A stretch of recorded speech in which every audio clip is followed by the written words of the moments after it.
So ayun, magandang umaga o kaya magandang madaling araw pala. Andito na tayo sa monumento at tayo ay uwi papuntang Pangasinan.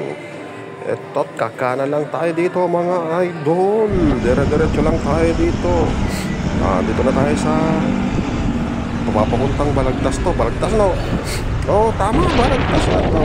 So ayun, andun lang na tayo sa Balagtas, Bulacan, Bypass Road. Dito na tayo sa dulo. Exit na tayo ng Bulacan. Diretso lang to, kanan tayo.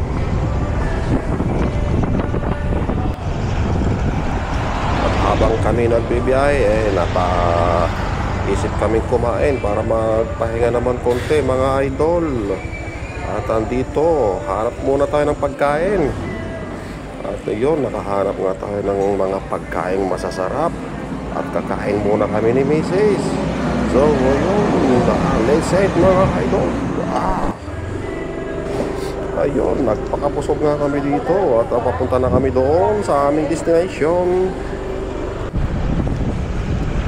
Ayan na, medyo may kadiliman lang. Dito na tayo sa San Miguel boundary ng Nueva Ecija, San Miguel Bulacan. Boundary na tayo ng Nueva Ecija, Gapan. Bibili muna tayo dito ng chicharon saglit mga idol ha. At ayun lang nga, nakabili na nga tayo ng chicharon upang ating pangmerenda sa ating pag-uwi.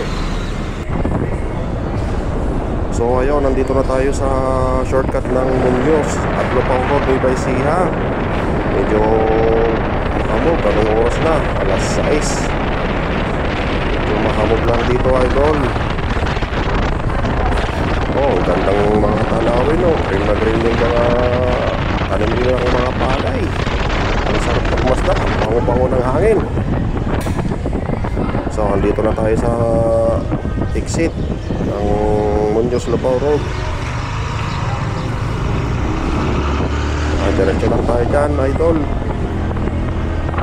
At kakaliwa tayo dyan, madadaanan natin, malalagpasan natin yung bayan ng Lupao, Nueva Ecija.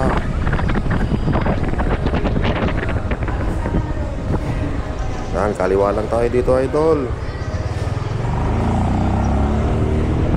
So ayun, maluwag ang daan. Maaga pa kasi wala pang gaanong mga motorista dito, mga sasakyan. Nilalamig siguro yung mga tao dito kasi malamig yung hangin dito sa probinsya.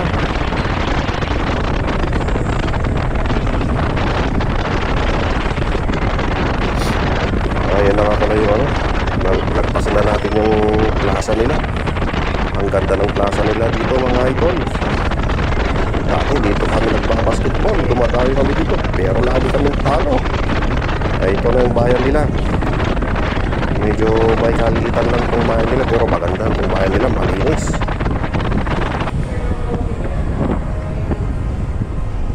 So ayun, nandito na tayo sa boundary ng Nueva Ecija, Lupao at Umingan, Pangasinan boundary. At ito na yung pagitan ng Pangasinan at Nueva Ecija mga idol. So ayun, dire-diretso na lang tayo dito hanggang sa makarating na tayo dito sa destination natin. Ang laki ng bundok ng Umingan no, Pangasinan. Bundok ng Umingan, Pangasinan yan mga idol.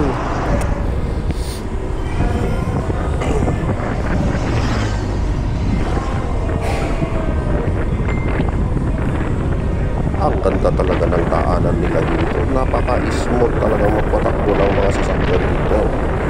Kasi alam mo yung daanan nila dito, hindi tinipid.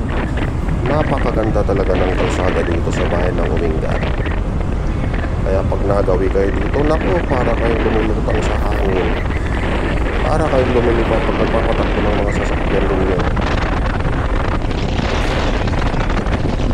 So ayun, nandito na tayo, malapit na tayo sa ating barangay. Barangay, ano na ba to? Don Montano na to.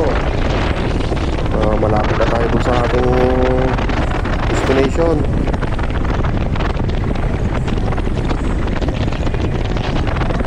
Ganda magpatakbo pag maaga pa oh.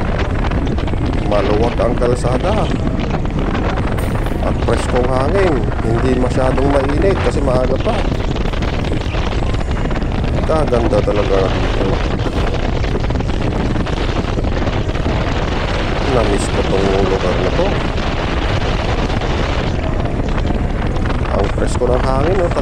amoy mo yung fresh na hangin. Para pang naamoy mo yung mga singaw ng mga dahon ng mga kahoy o kaya mga halaman dyan. Talagang napakabango. Talagang ramdam na ramdam mo talaga ang sariwang hangin dito sa probinsya. So ayun, malapit na tayo.